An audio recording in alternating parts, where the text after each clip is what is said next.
દ્વારકા નગરી સમુદ્રમાં ડૂબી ગઈ.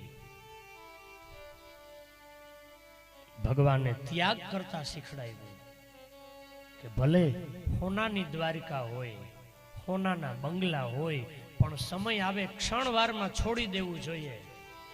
જો માણસ એની મમતામાં ફસાઈ જાય ને તો એ છૂટી નથી શકતો. છોડતા શીખો. તેન ત્યક્તેન ભુંજીથા, ત્યાગીને ભોગવી જાણો. તમે ભોગવો પણ સમય આવે પાછું એમાંથી નીકળતાય આવડવું જોઈએ. કરોડિયાની જેમ.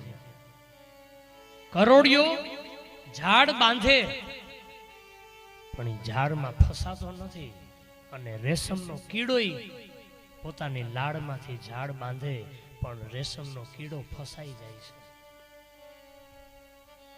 સાકર ઉપર બેઠેલી માખી રસ લે પણ પાછી સમય આવે ઉડી જાય, પણ મધ ઉપર બેઠેલી માખી ઉડી નથી શકતી. સાકર ઉપર બેઠેલ માખી જેવા બનો. સમય આવે ને બધું છોડી દો અને ભગવાનનું નામ લ્યો, તરી જાશો. એ જ મોક્ષ, બીજું કાંઈ નથી આમાં. હાવ હેલું છે, પણ છેલ્લે ભગવાનનું નામ નથી લેવાતું, નથી નીકળતું. કારણ આપણે મોહમાં, માયામાં, મમતામાં ફસાઈ ગયા છે. હું મુક્તિનો ચાહક છું,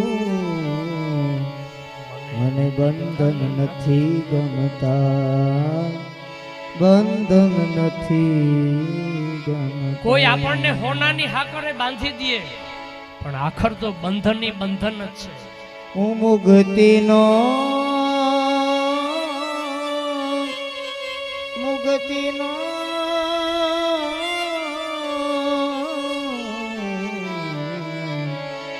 મુક્તિનો ચાહક છું, મને બંધન નથી ગમતા. કમળ બીડાય તે પહેલા ભ્રમરને તું ઉડિયન દેજે.